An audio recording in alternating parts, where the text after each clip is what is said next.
پاک میں ہے کہ انسان جب اللہ کا در چھوڑ کر اور دنیا کے دروں پر بھیک مانگتا ہے تو اللہ اس کو اس کی حالت پر چھوڑ دیتا ہے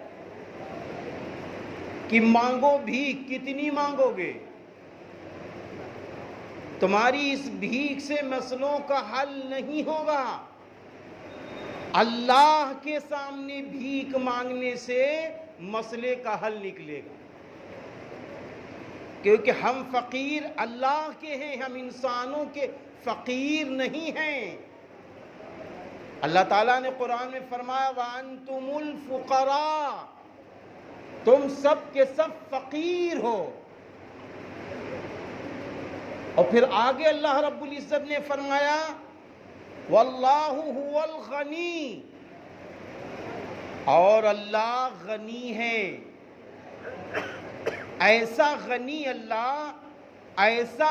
اللہ کہ آپ صلی اللہ علیہ وسلم کا ارشاد گرامی ہے کہ اس دنیا کا سب سے ادنا ایمان والا جس کو اللہ جنت دے گا، اتنی بڑی جنت دے گا، اتنی بڑی جنت دے گا، دنیا سے 10 گنی بڑی جنت۔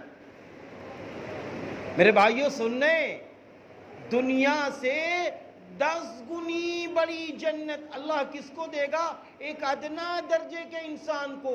تو اب بتائیے اللہ کتنا بڑا غنی ہے۔ آج تو تھوڑے تھوڑے محل و کار اور رقموں کو دیکھ کے کہتے ہیں یہ امیر ہے۔ سوچو میرا اللہ کتنا بڑا امیر ہے۔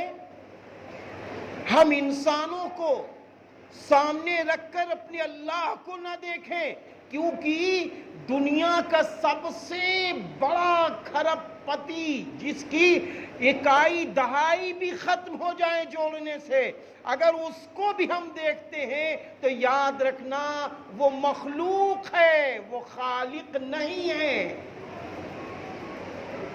تو جب مخلوق اتنا مالدار ہے تو خالق کتنا مالدار ہوگا، خالق کتنا مالدار ہوگا۔